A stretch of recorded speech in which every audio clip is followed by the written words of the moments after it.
with you, and I was just thinking it's not often you're in a room where there's an Anglican and Catholic, and the Anglican is not a member of Synod, and the Catholic is. It's very bizarre, except I'm not allowed to vote for the Synod, which is probably a very good thing.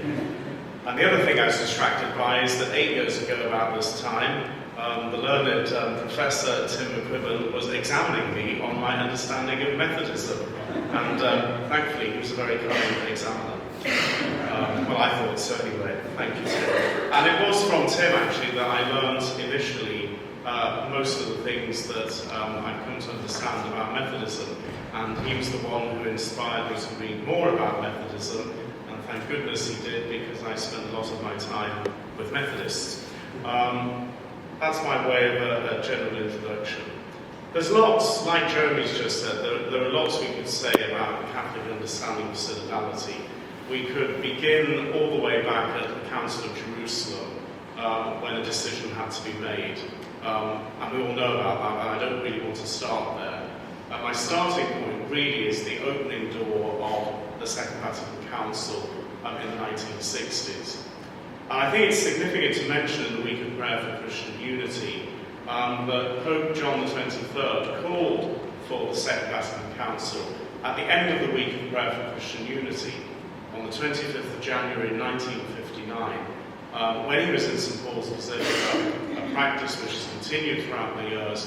The Pope, John the 23rd, shocked mainly the Catholics who were present by saying he wanted to call for a synod for the Diocese of Rome, and he wanted a universal council, an ecumenical council, and that he would gather the thoughts and opinions of the bishops of the whole church, of the whole Catholic Church, and absolutely everybody was shocked. The cardinals came away thinking, has he gone completely mad?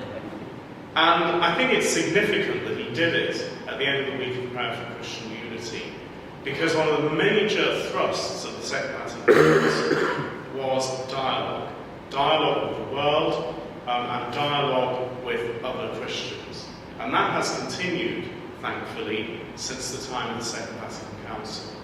We've had our ups and downs, but it has continued. Now, in bringing about the Second Vatican Council, you may have seen pictures of what happened at the time, that representatives of bishops from across the whole world gathered for 4 sessions from October to December in 1962, 63, 64 and 65. And they met to tease out pastoral themes, not really dogma and church teaching, but pastoral themes, and what it meant to be a Catholic Christian in that context for 4 months every year. And the result of that was that there were 16 major documents of the Second Vatican Council. And there was, as you might expect, when documents are written by groups of people, there wasn't always perfect agreement. And they had to vote, and they generally got there. But there were some dark moments at the Second Vatican Council where it was difficult. And during the Second Vatican Council, John the 23rd died, and we had a new Pope, Paul VI. And he could have decided at that point, actually, we won't carry on with the Second Vatican Council, we'll just close it all down. But Paul VI bravely carried on with the Council and brought about, and continued to bring about, that understanding of dialogue and that understanding of communication and openness. And it was at the end of the Council that people were saying to Paul VI, this kind of openness, this spirit of dialogue has to continue. And so Paul VI, at the end of the Council in 1965, instituted what became known as the Synod of Bishops. And it was like a mini ecumenical council, if you like. It was like a mini Vatican II. That every 2 to 3 years he would gather representatives of bishops' conferences from all over the world to come and discuss various issues that were important to the church. And this continued from 65 to the present day. And Paul VI was very, very brave, because he wrote the document initiating the Synod of Bishops, and he said, I want this to be about communication between all the different churches. Here we're talking about the Catholic churches throughout the world. so that we can discuss together and understand what the Lord is saying to the church. But this may not be a perfect model, and it may need to change. He's very wise to have said that. Popes don't often say things like that, although Pope Francis probably does a bit more than previous popes. He's very wise, Paul VI. Now, what happened then for a good 30-odd years during the pontificates of Pope John Paul II and Benedict XVI? Now, I'm half Polish and half English, so I'm not criticising a fellow Pole, John Paul II, in fact a saint of the church. But people would say that these synods in Rome, which happened every 2 or 3 years, were quite rigidly controlled. If you're very cynical, you might think that. I'm not as cynical as that. Some people even went as far as to say that the final document was written before anyone had spoken in synod. Could you believe such a thing? I don't know. I'm not going to give you my opinion. Now, these synods talked about many and varied aspects, and we haven't got time to talk about all of them. But what happened when Francis, now Pope Francis as a bishop had been a member of the synods, he understood the structure. When he arrived in 2013, things began to change slightly in the Catholic Church, and one of the things he changed was how synods were to be understood.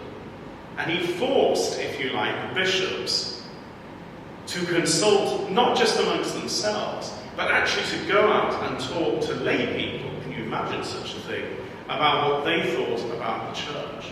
And so we had a synod on family life in 2016, 2017, which was a turning point really for the synod, where the bishops began to realise something different is happening here. And then 3 years later, a synod on young people, where young people's opinions were sought for. And bishops didn't just get up and have their rehearsed statements, but they actually spoke quite freely. And on occasions, the Pope put aside his own address and spoke directly to the bishops. And people thought, goodness me, something is happening here. And then what Pope Francis did was really, really brave. In 2017, he spoke about the Synod of Bishops. No, it wasn't in 2017, I beg your pardon, it was 2015. He spoke on the anniversary of the Synod of Bishops, and he said that what God wants for the Church in the third millennium is that it is constitutively synodal. Nobody really understood what he was talking about at that point, that God wanted a synodal church. And what Pope Francis gently did was reform the Synod of Bishops. And that's where I suppose our understanding of synodality comes. Synodos, walking together. Now you can't walk together unless everyone is involved. And so Pope Francis then, after the Synod on Young People, asked that the Synod, so-called Synod on Synodality, which looked at how the Church looks at the themes of communion, participation, and mission, in its preparation for it, it would test the water and ask the opinions of potentially every Catholic and beyond the Catholic Church what it means to be a Catholic in the modern day world. And so in 2021, in preparation for the Synod of Bishops in October 23, Pope Francis said he wanted to hear the views of everyone. And this was the first time that he did it. And so the Synod of Bishops' office in Rome set up a consultative set of questions which went to every diocese and every Catholic parish throughout the whole world. And then those of us who work at bishops' conferences, so I work in central London, directly for the bishops of England and Wales. Many of my friends say, well, what do you actually do? And I say, well, if you know what a civil servant is, or if you're of the generation that used to watch Yes Minister and Yes Prime Minister, that's the job that certain of us do. We're the Sir Humphrey Applebys and the Burners talking to our bishops. So now you know who exactly holds the power.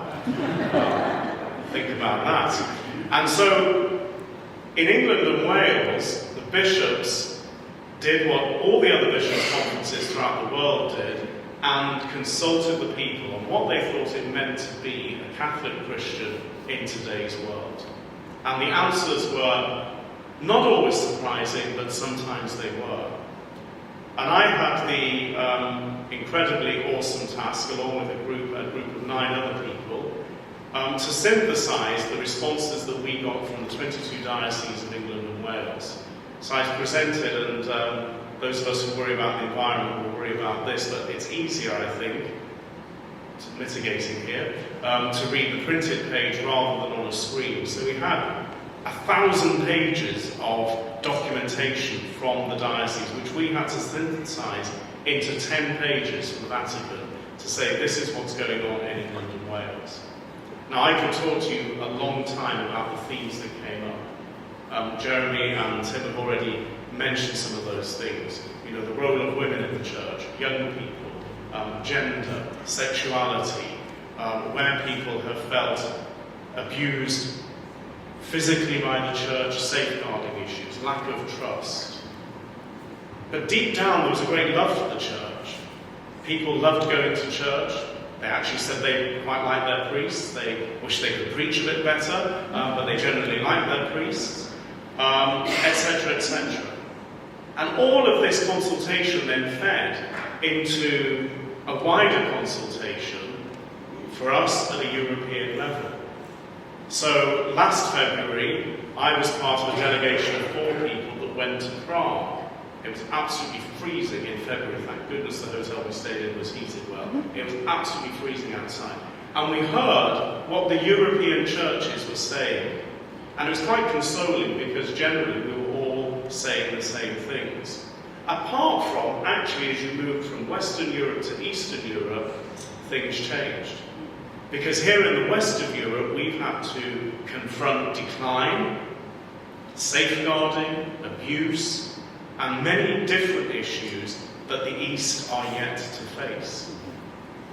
And the Polish Church, for example, the Catholic Church in Poland, is now having to face a lot of this, and it's a very awkward and difficult reality for them. The sense of ecumenism, actually, here in the western part of Europe, is well understood and lived out. In Eastern Europe, it can be a bit different. In Eastern Europe, it's often dialogue just with the Orthodox. Here in the West, we have a different understanding of it. So we got to understand what the church was like across Europe. And we were conscious then that we were meeting while there was war on our continent in Ukraine. How could we be so introspective just to look at the problems of the church? And we were confronted with really deep issues of war, migration crises, refugee, all the things that we know about. Many of the European countries finding it difficult to make ends meet, people in difficult situations. Why should the church be so introspective? And we realised that the synodal process is not just about what can we do better, how do we live as Catholics, but how do we contribute to the society? How do we bring the words and the actions of Jesus to the people whom we know and love, the people with whom we share our lives?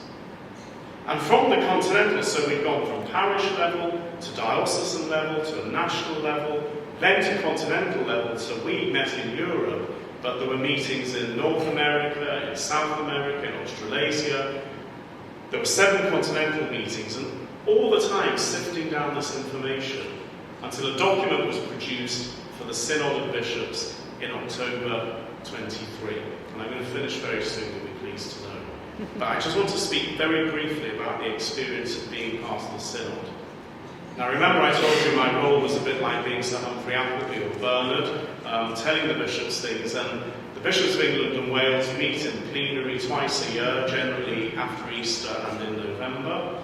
And at the meeting after Easter in October, Easter 23, Cardinal Nichols had asked me to give a précis about synodality. And there were rumours then that, you know, those who are not bishops might be involved in the Synod of Bishops in Rome.